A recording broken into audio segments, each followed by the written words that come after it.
Di tengah memanasnya suhu geopolitik global, sebuah laporan intelijen Amerika Serikat baru saja menjatuhkan bom kejutan. Nama seorang pengusaha sipil asal Surabaya tiba-tiba terseret ke dalam pusaran perang proksi mematikan. Dituduh menjadi pemasok kunci komponen bagi program drone militer Iran.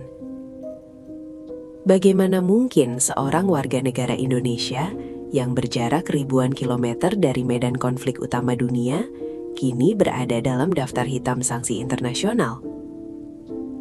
Kasus ini membuka tabir gelap dunia spionase dan perdagangan global, menunjukkan betapa tipisnya batas antara bisnis biasa dan kejahatan perang transnasional. Drone kamikaze buatan Iran, seperti seri Shahed yang kerap menghiasi berita kehancuran di berbagai medan perang modern, dikenal karena harganya yang murah namun berdaya ledak fatal. Namun ada satu rahasia besar di balik produksi massal senjata pembunuh ini. Mereka sangat bergantung pada suku cadang komersial dari luar negeri. Komponen elektronik seperti semikonduktor, motor servo, hingga sirkuit mikro yang seharusnya digunakan untuk mesin pemotong rumput atau mainan kendali jarak jauh, diam-diam diselundupkan dan dirakit menjadi otak navigasi rudal dan drone mematikan. Disinilah konsep barang fungsi ganda atau dual use goods menjadi mimpi buruk bagi pengawasan internasional. Barang fungsi ganda adalah produk sipil sehari-hari yang dapat dimodifikasi untuk tujuan militer. Karena statusnya yang legal untuk diperdagangkan secara umum, jaringan intelijen dan pengadaan militer dari negara-negara yang terkena embargo seringkali menggunakan perusahaan cangkang di negara ketiga untuk membelinya.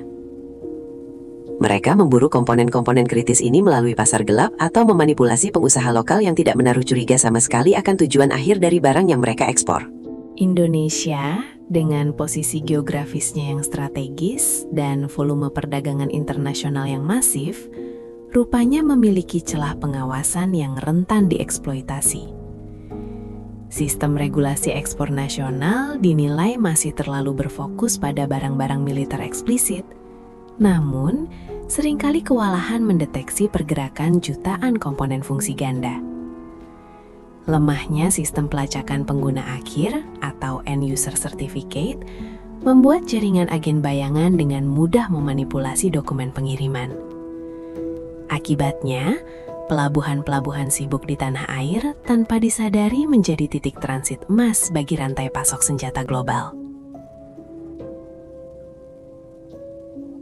Bagi pengusaha sipil asal Surabaya tersebut, tuduhan tingkat tinggi ini bisa jadi merupakan bencana yang tidak pernah terbayangkan sebelumnya. Dalam banyak kasus serupa, para pengusaha ini mungkin hanya menerima pesanan bisnis dari pihak ketiga di luar negeri demi meraup keuntungan, tanpa menyadari bahwa barang yang mereka kirim pada akhirnya berlabuh di pangkalan militer rahasia. Ketidaktahuan ini, sayangnya, tidak berlaku di mata hukum internasional. Mereka tiba-tiba menjadi pion yang dikorbankan, terjebak dalam jaring perang intelijen antar negara adidaya yang sedang bertarung. Insiden serius ini menempatkan pemerintah Indonesia pada posisi diplomatik yang sangat menantang.